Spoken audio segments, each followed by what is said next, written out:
Hello friends, આપણે YouTube channel game changing સાયકોલોજીમાં આપ સૌનું હાર્દિક સ્વાગત છે. આજના વિડીયોમાં આપણે આવનારી જે ફિલ્ડ ઓફિસરની પરીક્ષા છે એ ઉપરાંત ટેટ ટાટ અને જે વિદ્યાર્થીઓનું મનોવિજ્ઞાન છે એવા વિદ્યાર્થીઓ માટે જીસેટ યુજીસી નેટ માટે પણ આ વિડીયો અગત્યનો સાબિત થશે.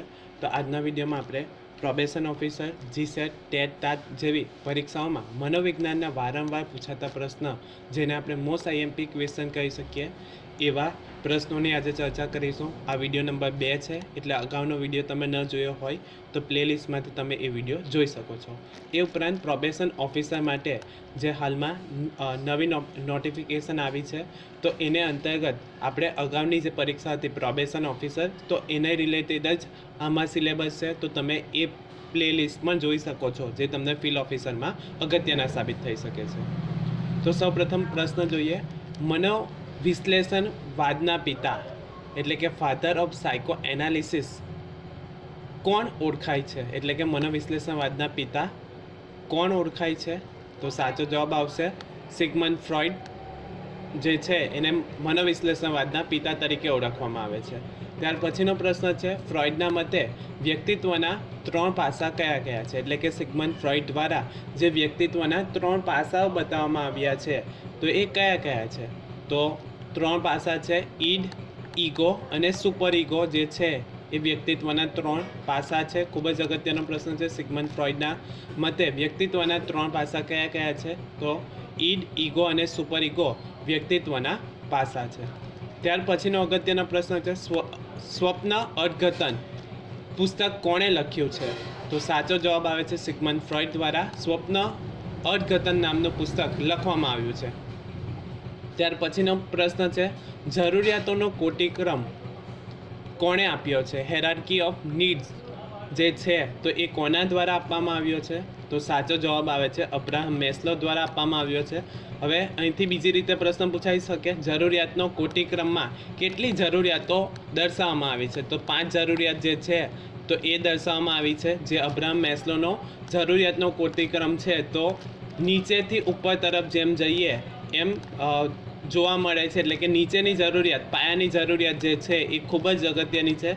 જો એ જરૂરિયાત સંતોષાય તો ત્યાર પછીની જરૂરિયાત મેળવવા માટે પ્રયત્ન કરવામાં આવે છે. તો યાદ રાખવાનું છે, જરૂરિયાતનો કોટિક્રમ હેરાર્કી ઓફ નીડ્સ કોણે આપ્યો છે? તો અબ્રાહમ મેસ્લો દ્વારા આપવામાં આવ્યો છે. ત્યાર પછીનો પ્રશ્ન છે, વ્યક્તિત્વના અંતર્મુખી અને બહિર્મુખી પ્રકારો કોણે પાડ્યા છે? તો આ પણ અગત્યનો પ્રશ્ન છે કે વ્યક્તિત્વના અલગ અલગ પ્રકારો છે, અંતર્મુખી છે, બહિર્મુખી પ્રકાર, તો એ કોના દ્વારા પાડવામાં આવ્યા છે? તો કાર્લ યુંગ દ્વારા અંતર્મુખી અને બહિર્મુખી પ્રકાર પાડવામાં આવ્યા છે. ત્યાર પછીનો પ્રશ્ન છે, કઈ અવસ્થાને વાવાઝોડા અને તોફાનની અવસ્થા કહેવામાં આવે છે? તો સાચો જવાબ આવે છે તરુણ અવસ્થા જે છે, તો એ દરમિયાન વાવાઝોડા અને તોફાનની અવસ્થા તરીકે ઓળખવામાં આવે છે. એટલે કે તરુણ અવસ્થામાં વ્યક્તિનામાં ઘણા બધા ફેરફારો થાય છે, એના કારણે તરુણ અવસ્થાને વાવાઝોડા અને તોફાનની અવસ્થા તરીકે ઓળખવામાં આવે છે. ત્યાર પછીનો પ્રશ્ન છે, જીન પિયાજે કયા વિકાસના સિદ્ધાંત માટે જાણીતા છે? આ પણ અગત્યનો પ્રશ્ન છે. જીન પિયાજે કયા વિકાસના સિદ્ધાંત માટે જાણીતા છે? તો સાચો જવાબ આવે છે બોધાત્મક વિકાસ માટે, કોગ્નિટિવ ડેવલપમેન્ટ માટે જીન પિયાજેનો સિદ્ધાંત જાણીતો છે. ત્યાર પછીનો પ્રશ્ન છે, બાળકનું સામાજિકરણ ક્યાંથી શરૂ થાય છે? તો સાચો જવાબ આવે છે કુટુંબમાંથી બાળકનું સામાજિકરણ શરૂ થાય છે. તો યાદ રાખવાનું છે, બાળકનું સામાજિકરણ ક્યાંથી શરૂ થાય છે? તો કુટુંબમાંથી થાય છે. બાળકનો જન્મ થાય ત્યારે બાળક માતા પિતા અને કુટુંબના અન્ય સભ્યો સાથે ટચમાં આવે છે અથવા તો સંબંધમાં આવે છે. તો એના કારણે બાળક ઉપર જે પણ અસરો થાય છે, તો એ કુટુંબમાં જે પ્રકારનું વર્તન થતું હશે એને અનુસાર બાળક પણ અનુકરણ દ્વારા વર્તન કરવાનું શીખે છે. એટલે બાળકનું સામાજિકરણ ક્યાંથી શરૂ થાય છે? તો કુટુંબમાંથી શરૂ થાય છે. હવે ખૂબ જ અગત્યનું છે ટેબલ. તો એક બાજુ મનોવૈજ્ઞાનિકો છે અને એની સામે કયા કયા સિદ્ધાંતો આપવામાં આવ્યા છે, તો એ જોઈએ. જે જોડકા સ્વરૂપે પણ ઘણી બધી વખત પૂછાય છે. તો સિગમન્ડ ફ્રોઈડને મનોવિશ્લેષણવાદના પ્રણેતા કહેવામાં આવે છે. તો યાદ રાખવાનું છે સિગમન્ડ ફ્રોઈડ. તો મનોવિશ્લેષણવાદ સાયકો એનાલિસિસ તરીકે ઓળખવામાં આવે છે.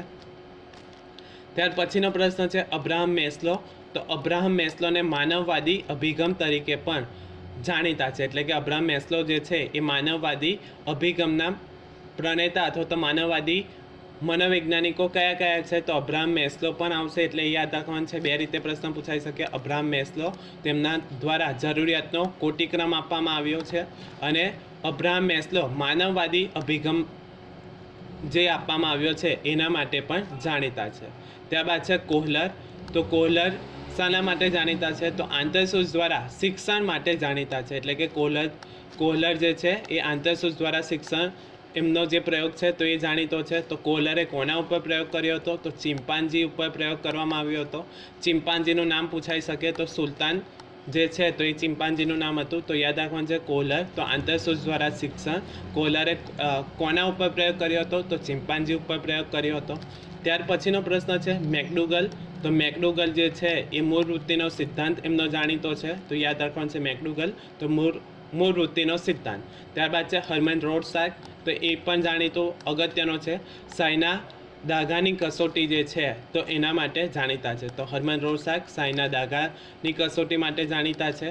અને એમાં એમની જે કસોટીનું માપન એટલે કે સાયના દાગાની જે કસોટી છે તો એ શાનું માપન કરે છે? તો વ્યક્તિત્વનું માપન કરે છે. તો આ ટેબલ ખૂબ જ અગત્યનું છે. સિગમન્ડ ફ્રોઇડ તો મનોવિશ્લેષણવાદ માટે જાણીતા છે. Psycho analysis. ત્યારબાદ અબ્રાહમ મેસ્લો.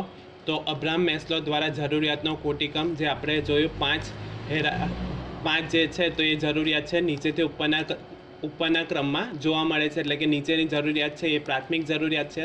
જ્યાં સુધી એ જરૂરિયાત ન સંતોષાય ત્યાં સુધી વ્યક્તિ બીજી જરૂરિયાત મેળવવા માટે પ્રયત્ન નથી કરતો. અને અબ્રાહમ મેસ્લો માનવવાદી અભિગમ તરીકે પણ જાણીતા છે. ત્યારબાદ છે કોહલર. તો આંતરસૂઝ દ્વારા શિક્ષણ.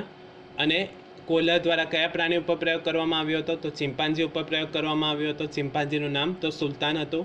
મેકડુગલ મૂળ વૃત્તિનો સિદ્ધાંત. અને હર્મન રોડસાક જે છે એ સાયના દાગાની કસોટી માટે જાણીતા છે. અને સાયના દાગાની કસોટી શાનું માપન કરે છે? તો વ્યક્તિત્વનું માપન કરે છે.